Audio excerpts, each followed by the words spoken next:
Hello friends, welcome to my channel Gurukul IAS. SBI has been warned and slammed by the Honorable Chief Justice of India.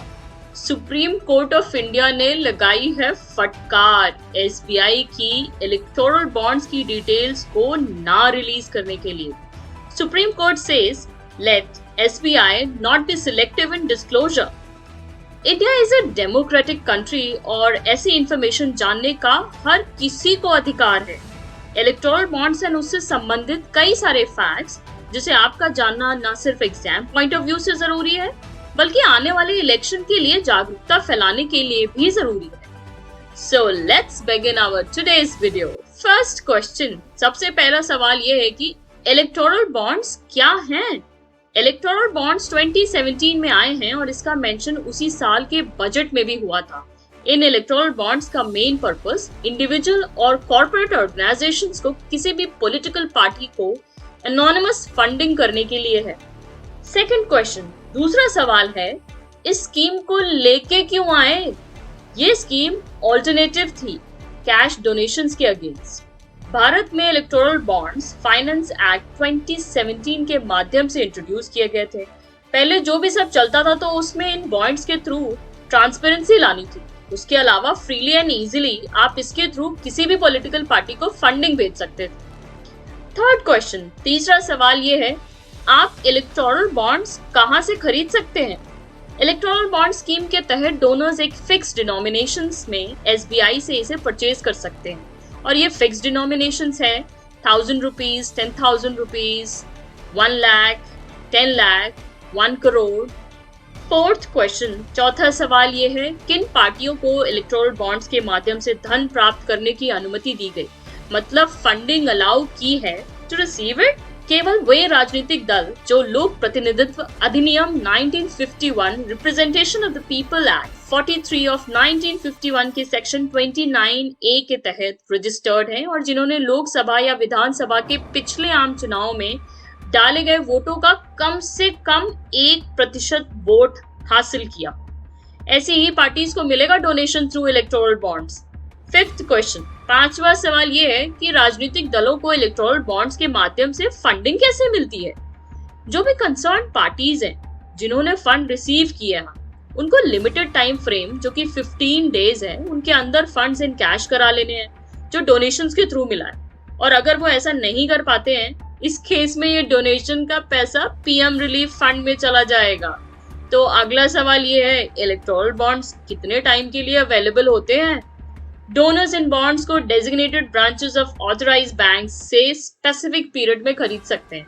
ये bonds 10 days के लिए available होते हैं 4 times in a year, January, April, July and October. Important note ये है कि election year में additional 30 days के लिए इन्हें अवेलेबल कराया जाता है. अब सवाल ये है कि इनकी वैलिडिटी क्या है?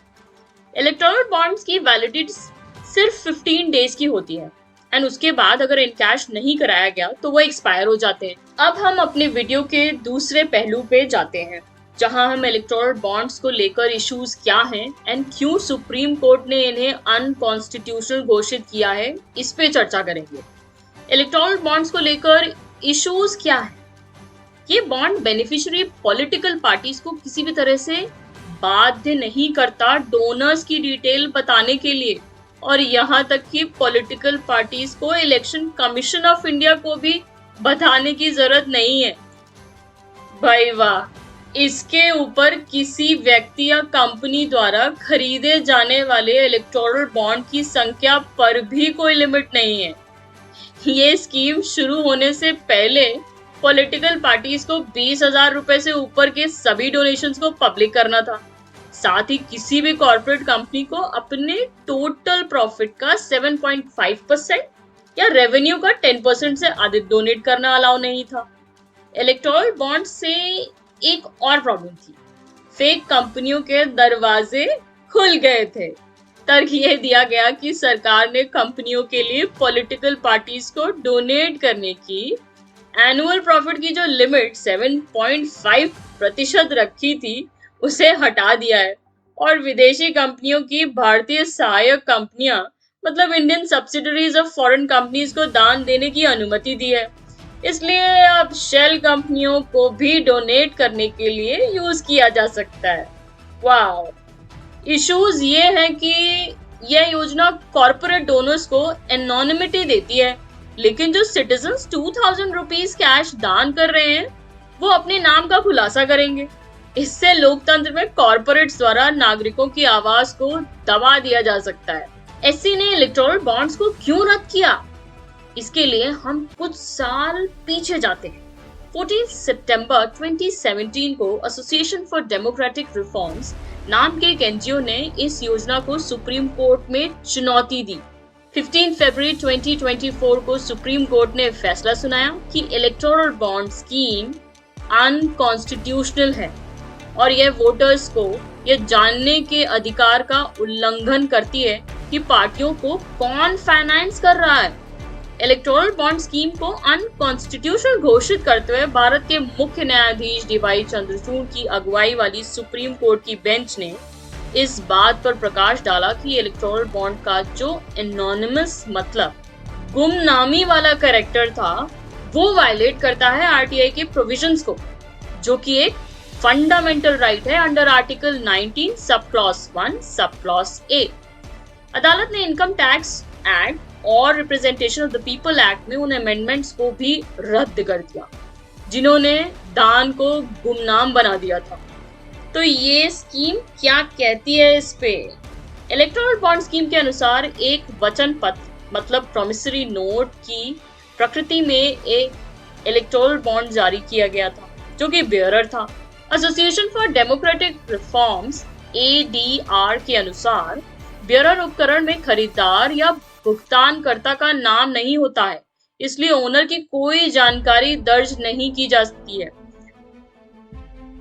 इलेक्टोरल बॉन्ड जारी किया गया था जो कि बेयरर था। Association for democratic reforms ADR के अनुसार बेयरर उपकरण में खरीदार या भुगतानकर्ता का नाम नहीं होता है, इसलिए ओनर की कोई जानकारी दर्ज नहीं की जाती है और इसको होल्ड करने वाले को भी इसका ओनर मान लिया जाता है।